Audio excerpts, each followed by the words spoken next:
ہر قسم کی حمد و ثنا، بڑائی اور کبریائی،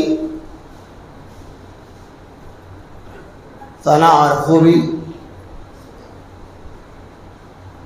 تعریفات اور بے شمار تسبیحات اللہ تبارک و تعالیٰ کے لیے ہے، جس رب العالمین نے ہمیں اور آپ کو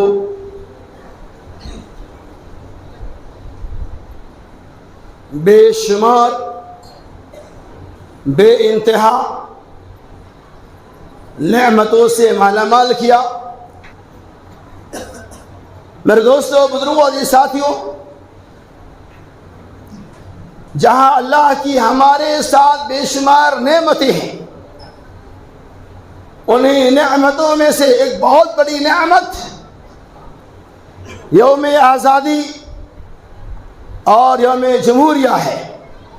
چونکہ یقیناً آزادی غلامی کے مقابلہ میں بہت بڑی نعمت ہے، اور اللہ تبارک و تعالی نے ہمارے بزرگان دین علماء کرام کی کوششوں اور محنت و مشقت کے ذریعہ غلامی سے آزادی کی زندگی حاصل ہوئی۔ انشاءاللہ میں تحریک آزادی کی مناسبت سے چند باتوں کی وضاحت کروں گا۔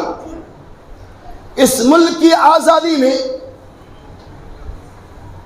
مسلمانوں نے کیا رول ادا کیا،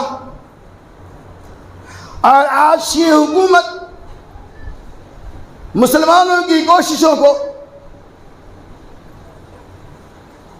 دودھ میں گری ہوئی مکھی کے مانند نکال پھینکنے کی کوششیں کر رہی ہے، لیکن ناممکن سی بات ہے۔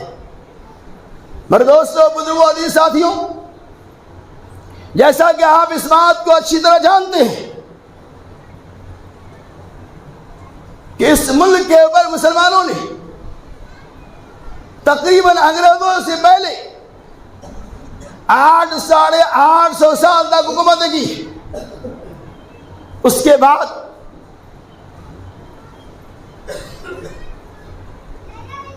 اس ملک کے اندر برطانیہ سے انگریزوں کا یہودیوں کا داخلہ شروع ہو گیا۔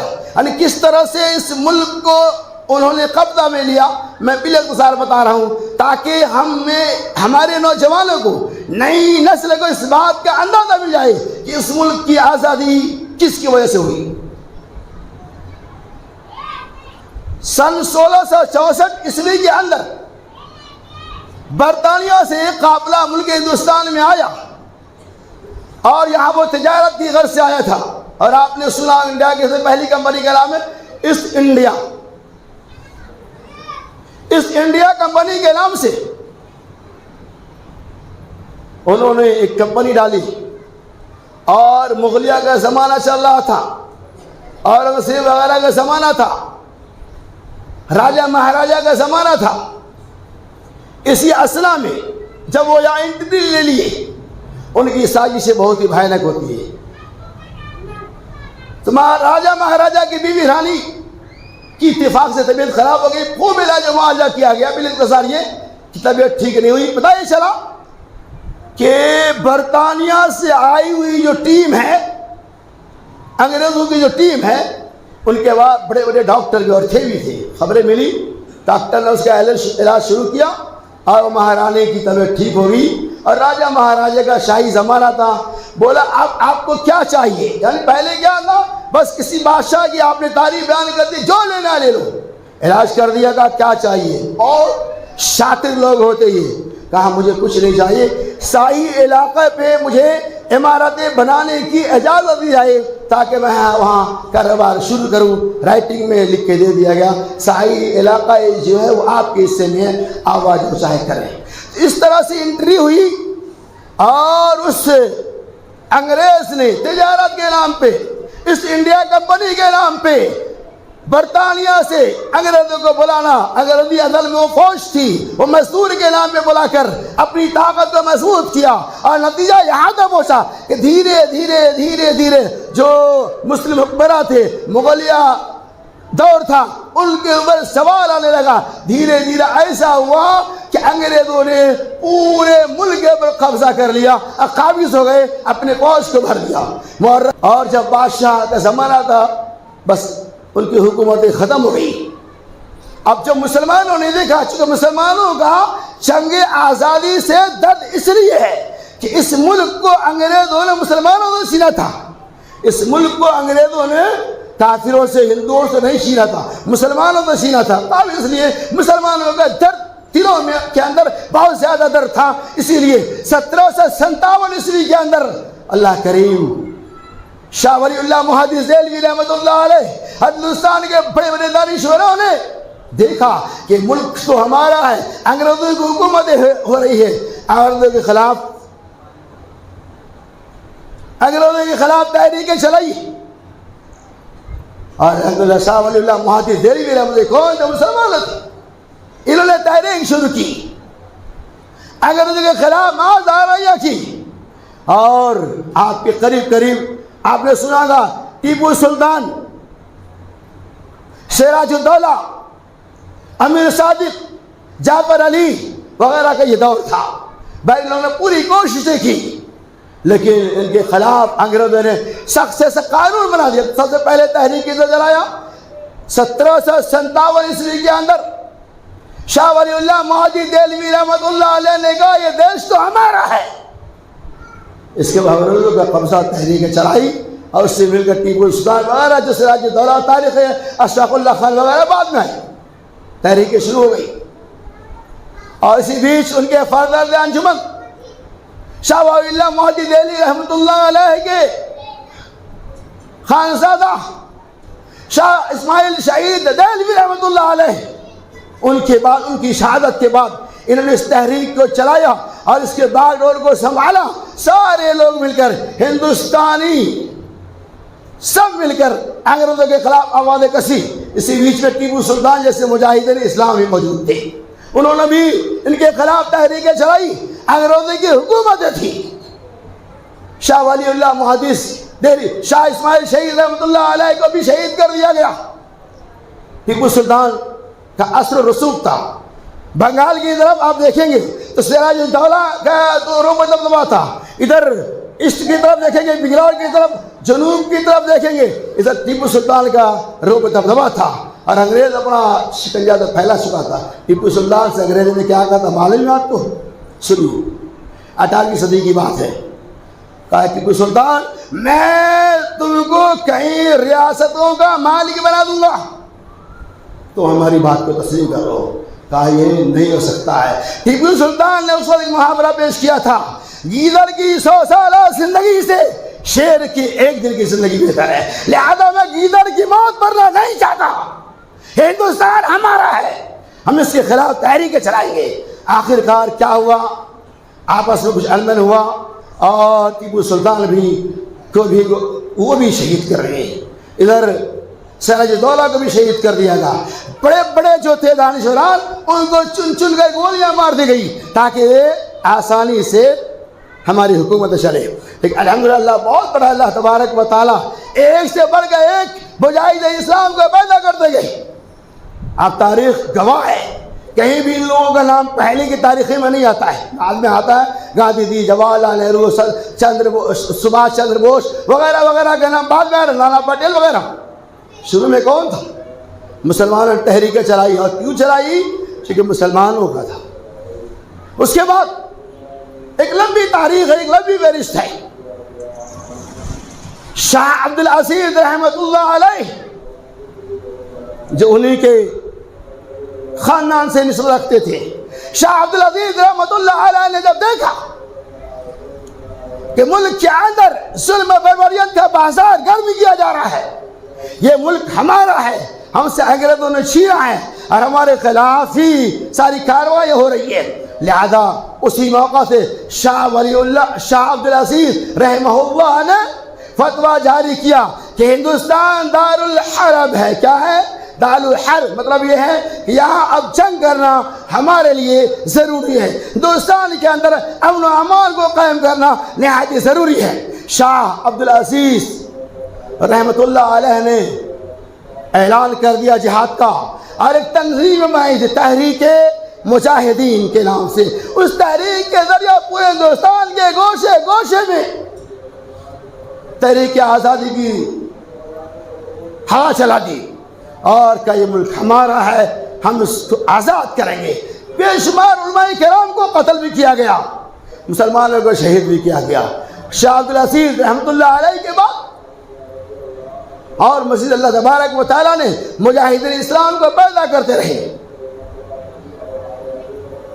اسی بیچ اللہ تبارک و تعالیٰ نے سن 1881 عیسوی کے اندر مجاہد آزادی مولانا ابوالکلام آزاد جیسے محررین کو اللہ تعالیٰ نے، محققین کو اللہ تعالیٰ نے پیدا کیا، اور سن 1881 سے آپ نے جنگ آزادی کی تحریک کو اپنے ہاتھ میں لیا، اور سب مل کر ہندو مسلم سکھ عیسائی سب مل کر تحریک آزادی کو شروع کیا۔ اس کے اندر گاندھی جی بھی تھے، جواہر لال نہرو بھی تھے، سبھاش چندر بوس بھی تھے، مولانا ابوالکلام آزاد بھی تھے، اشفاق اللہ خان بھی تھے، امداد اللہ بھی تھے، قاسم نانوت بھی تھے، وغیرہ وغیرہ۔ یہ سب مل کر ہندوستان کی آزادی کی تحریک چلائے، اور جلیانوالہ باغ آپ نے سنا ہوگا، کئی ہزار مسلمانوں کو اس باغ کے اندر شہید کر دیا گیا۔ آپ کے رونگٹے کھڑے ہو جائیں گے۔ اور جب ان کی حکومتیں تھی، انگریزوں کی حکومتیں تھی، ہندوستان کے آزاد ہونے سے پہلے علماء کرام کو کیسی شہادتیں ملی آپ کو معلوم ہے؟ رونگٹے آپ کے کھڑے، ایسے دیش آزاد نہیں ہوا۔ دیش کو آزاد کرنے میں تقریباً مکمل 200 سال لگا، اور کیسی کیسی سزائیں دی گئی، آپ کے رونگٹے کھڑے ہو جائیں گے۔ علماء کرام اور مسلمانوں کو توپ پر بندوق کا نشانہ بناتے ہوئے ان کو شہید کرنے کے بعد چوٹ نہیں دیا گیا، بلکہ کلکتہ کی وہ کوٹ، بالا کوٹ سے لے کر دلی کی جامع مسجد کی کے ارد گرد درخت اور پیڑ پودے تھے، تمام تہڑیوں کے اندر علماء کرام کی لاشوں کو لٹکا دیا، اور کہا اگر کوئی تحریک آزادی چلائے گا تو ہم اسے قتل کر کے درخت کے اندر لٹکا دیں گے، لاشیں لٹکیں گے۔ یہی نہیں بتاؤں گا آپ کو، ایسے دیش آزاد نہیں ہوا۔ چند اور میں آپ کو بتاؤں، تقریباً 5 لاکھ کتنے ہندوستان کے اندر 5 لاکھ مسلمانوں نے اس جنگ آزادی کے لیے شہادت کو پیش کیا، اور 5 لاکھ کے اندر سے جیسا کہ مورخین نے مختلف رائے 60 یا 50 ہزار علماء کرام کی شہادت موجود ہے۔ دیش آزاد ایسے نہیں تھا کہ دیش کو ہم نے آزاد کیا اور چلیے آگے، یہی نہیں بلکہ کالا پانی کی سزائیں دی گئی، کس کو؟ علماء کرام کو۔ ہاتھی کی سزائیں دی گئی، ہاتھی کی سزا کیسی تھی بتاؤں آپ کو؟ اللہ اکبر۔ ہاتھی کے ایک پیر میں مجاہدین کے ایک پیر کو باندھا جاتا، دوسرے ہاتھی کے پیر میں مجاہدین کے دوسرے پیر میں رسی کو باندھا جاتا، ایک ہاتھی کو ایسٹ کی طرف ایک ہاتھی کو ویسٹ کی طرف دوڑا دیا جاتا تھا۔ بتائیے اس مجاہدین اسلام کی کیا حالت ہوگی؟ اتنی کڑی سے کڑی سزائیں علماء کرام نے جھیلا تھا، اس لیے کہ دیش ہمارا ہے، اس کو ہم آزاد کر کے رہیں گے۔ اور میں صادق پور کو کون بھول سکتا ہے؟ آج کہتے ہیں دیش کو ہم نے آزاد کیا، اور میں صادق پور کی تاریخ کو دیکھو، ہندوستان کی تاریخ سے بے سجال کی قسم، اگر علماء صادق پور کی تاریخ کو نکال دیا جائے تو ہندوستان کی تاریخ آزادی ختم ہو جائے گی۔ اللہ اکبر۔ یہی نہیں، میں آپ کو بتاؤں، اور میں صادق پور جو مشہور معروف ہے، جو پٹنہ کے اندر موجود، آج وہ علاقہ موجود ہے، اللہ اکبر، ولایت علی عنایت علی بھائی خاندان والے ہیں، ہزاروں لوگ شہید کر دیے گئے، غالباً عنایت علی نام ہے۔ جب ان کو قید خانے میں بند کر دیا گیا، اللہ اکبر، ان کی داڑھیاں چھین دی گئی، ان کی داڑھی کو نوچ دیا گیا، بہت زیادہ تکلیفیں ہوئی، وہ رونے لگے۔ ایلچی نے کیا کہا، انگریزوں نے کیا کہا معلوم ہے؟ اب لگتا ہے یہ اپنے تحریک سے مڑ جائیں گے، پھر جائیں گے۔ آیا کا کیا ہوا؟ ولایت علی کا کیا بات ہے؟ کہا آپ رو رہے ہیں، درخواست دیجیے، آپ کو رہا کر دیا گیا۔ کہا رب ذوالجلال کی قسم، میں اس لیے نہیں رو رہا ہوں کہ آج انگریزی حکومت نے مجھے کڑی سی کڑی سزائیں دی جا رہی ہے۔ رب ذوالجلال کی قسم میں اس لیے رو رہا ہوں، میری خواہش تھی پہلے میری شہادت ہوتی، لیکن میری شہادت نہیں ہوئی، پہلے میری داڑھی کی شہادت ہو گئی، اس لیے میں رو رہا ہوں۔ کاش کہ پہلے میری شہادت ہوتی، ہم سے پہلے میری داڑھی نے شہادت کے مقام کو پا لیا، اسی لیے میں رو رہا ہوں۔ یہ علماء صادقین کی تاریخ، راش نام و نشان کو مٹایا یا اور چلے آگے۔ اور میں ہندوستان کی مشہور و معروف جگہ علماء صادق پور وہ علاقہ ہے جس کے بارے میں پنڈت جواہر لال نہرو نے لکھا ہے کہ علماء یہ صادق پور کا علاقہ خالص اہل حدیثوں کا علاقہ ہے۔ اللہ، اور کیا کہا انہوں نے؟ کہا ہے علماء صادق پور کی تحریک آزادی کو ترازو کے ایک پلڑے پہ رکھ دیا جائے، اور پھر ہندوستان کی تحریک آزادی کو ترازو کے دوسرے پلڑے پہ رکھ دیا جائے، علماء صادق پور کے ترازو کا پلڑا جھک جائے گا اور پورے ہندوستانیوں کے ترازو کا پلڑا اٹھ جائے گا۔ اتنی بڑی قربانی علماء صادق پور نے تحریک آزادی کے لیے دیا اور اس دیش کو آزاد کر کے ہی دم لیا۔ اور جب وہاں کبھی گاندھی جی پہنچتے تو کہتے، معلوم تھا یہ علاقہ، وہاں گھومنے جاتے تھے اور کیا کہتے تھے؟ علماء صادق پور ہے، انہوں نے بہت کچھ دیش کو دیا ہے، یہاں کے مجاہدین نے جانی مالی روحانی سب قربانی پیش کری۔ کہا آپ کو کیا چاہیے؟ کہا مجھے کسی مال و دولت کی لالچ نہیں، مجھے کچھ نہیں چاہیے، بس میرا دیش آزاد ہو گیا، یہاں امن و امان چاہیے۔ اور چلیے آئے گئے تو مولانا ابوالکلام آزاد رحمۃ اللہ علیہ 1881 ہجری سے تحریک شروع کر دیا۔ بیچ میں چند سال کے لیے تحریکیں بند ہو گئی تھی، پھر اللہ تعالیٰ نے اپنے جالوں کو پیدا کیا، اور یہ وہ ابوالکلام آزاد رحمۃ اللہ علیہ، اللہ اکبر، اللہ ایسے مجاہدین اسلام کو پیدا کرے جن کے قلم میں بہت زیادہ طاقت تھی۔ اور رقی نے لکھا ہے کہ مولانا ابوالکلام آزاد کو آزاد رحمۃ اللہ علیہ اگر سیاست کے میدان میں ہوتا تو ہندوستان کے اندر آپ سے بڑھ کر کوئی سیاستدان نہیں ہوتا، اگر آپ تفسیر کے دنیا میں ہوتے تو ہندوستان میں آپ سے بڑھ کر کوئی مفسر نہیں ہوتا۔ حدیث انہوں نے جب دیکھا یہ دیش تو ہمارا ہے، انگریزوں کی ناپاک حکومتیں ہمارے اوپر مسلط کر دی گئی ہے، انہوں نے تحریک چلایا، بہت مضبوط تحریک چلائی، پورے ہندوستان کے گوشے گوشے میں تقاریریں ہوئی، تحریریں پہنچائی گئی۔ اسی اسنا میں مولانا ابوالکلام آزاد رحمۃ اللہ علیہ نے ایک پرچہ لکھا تھا جس پرچے کا نام ہے البلاغ۔ البلاغ کے اندر انہوں نے تحریک شروع کر دیا، اور چند دنوں کے اندر، چند ماہ کے اندر انگریزوں کو خبر ملی، البلاغ نامی پرچہ پہ بینڈ بھی لگا دیا، اور بینڈ ہی نہیں لگایا، آپ کو جیل کے سلاخوں میں بھی بند کر دیا، قید خانے میں آپ کو بند کر دیا گیا، گرفتار کر لیا گیا، آپ قید خانے میں اندر، کیونکہ اللہ نے صلاحیت دی تھی۔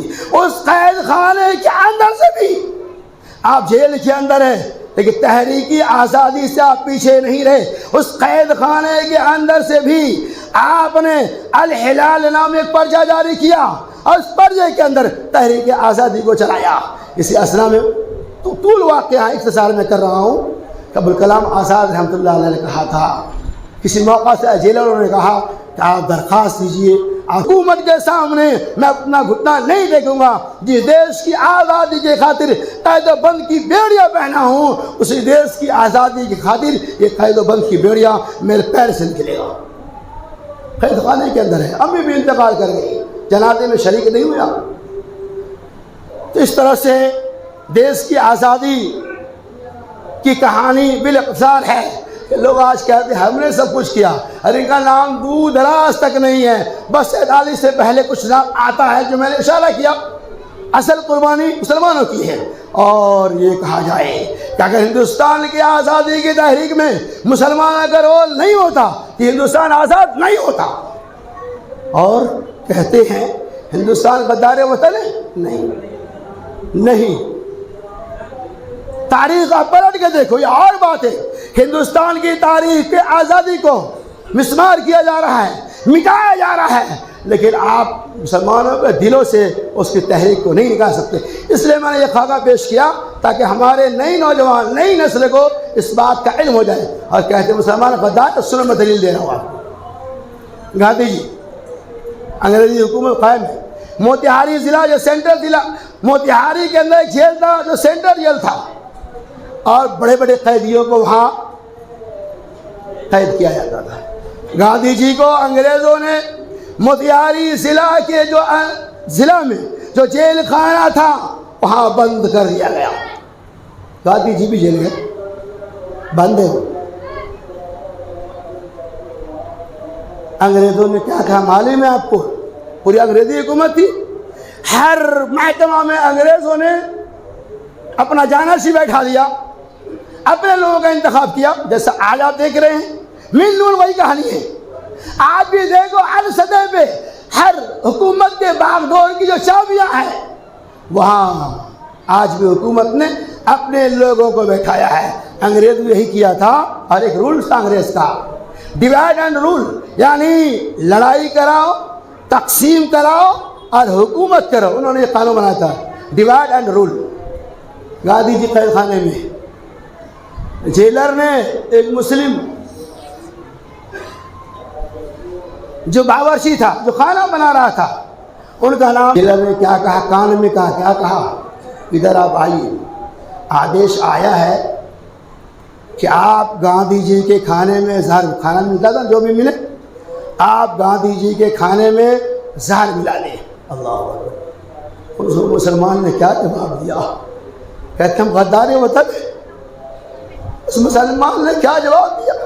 اے جیلر سن لو، اے انگریزوں سن لو، مسلمانوں کا کام انسانیت کا بچانا ہے. مسلمانوں کا کام ان کی جان کو بچانا ہے، ان کی جان کو کھپانا نہیں ہے. یہ ہم سے نہیں ہو سکتا ہے. میں گاندھی جی کو مارنے کے لیے ان کے کھانے میں زہر ملا، یہ ہم سے نہیں ہو سکتا ہے.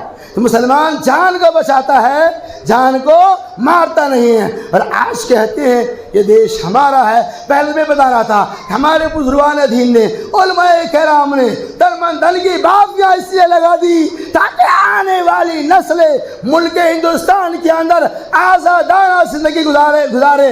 اور جب دیش آزاد ہو گیا 1947 کے اندر، جب ہمارا دیش آزاد ہو گیا، امبیڈکر نے ہندوستان کی تاریخ بنایا، ہندوستان کا سنویدھان بنایا، اور اس سنویدھان کے اندر تمام لوگوں کو جینے، رہنے، سہنے، بسنے، کھانے پینے کا مکمل حق، مکمل آزادی ہے. جو انہوں نے لکھا کہ ہندوستان میں کوئی بھید بھاؤ نہیں چلے گا، سب کو برابری کا حقوق ملے گا. قانون مرتب کر دیا اور سارے لوگوں نے اس پہ سائن کر دیا، اتفاق ہے. ایسے ہندوستان میں ہر کوئی رہ سکتا ہے، جو جہاں چاہے رہے، جو چاہے کھائے پیے، یکسانیت ہے، کوئی ہے نہیں جس کو جو مرضی ہو. اس لیے اس کا نام کیا پڑا؟ یوم جمہوریہ. اس کے معنی کیا ہوتے ہیں؟ جمہوریت یعنی ڈیموکریسی، آزادی. یہ ملک بالکل آزاد ہے. قانون پاس ہو گیا 1950 کے اندر. یہ قانون 26 جنوری 1950 کے اندر قانون دستاویز تیار ہو گیا، اور اسی دن ہندوستان کا قانون جو اپنا رولز تھا وہ نافذ کر دیا گیا. قانون بہت ہی بڑھیا تھا. آج اس قانون کے خلاف بھی بغاوتیں ہو رہی ہے. اس قانون کو مٹائے جانے کی بھی ناپاک کوششیں کی جا رہی ہے. تو بالاختصار جو میں نے آپ کے سامنے باتیں پیش کی یہ تھی. اللہ تعالیٰ ہمیں اور آپ کو صحیح سمجھ کی توفیق عطا فرمائے. اور دیش آزاد ہو گیا تو مولانا علامہ اقبال رحمۃ اللہ علیہ نے اپنے دیش کی حمایت میں اللہ اکبر اس جمنا تہذیب کو باہر کرنے کے لیے ایک نظم لکھا تھا. سارے جہاں سے اچھا ہندوستان ہمارے، اتنا پیارا نظم ہے کہ ہندوستان کی بڑی بڑی یونیورسٹیوں کے اندر پڑھائی جا رہی ہے. اس ملک کے خاطر ہم نے سب کچھ چھوڑ دیا، اور آج ہمیں ہی کہا جا رہا ہے یہ غدار وطن ہے، یہ دہشت گرد ہے، اسے آزادی سے کوئی رشتہ نہیں ہے. سب غلط بات ہے. تاریخ پڑھو. اس لیے شاعر کے اس کلام سے میں اپنی بات کو ختم کرتا ہوں. جب پڑھا وقت گلستہ پہ تو خوں ہم نے دیا، جب پڑھا وقت گلستہ پہ تو خوں ہم نے دیا، جب بہار آئی ہے تو کہتے ہو تیرا کام نہیں. لہذا اللہ تعالیٰ ہمارے بھائیوں کو بھی صحیح سمجھ کی توفیق فرمائے. اور جو تحریک آزادی کی اصل جو تاریخ ہے اسے پیش کرنے کی بھی توفیق عطا فرمائے. آمین. وآخر دعوانا الحمد للہ رب العالمین.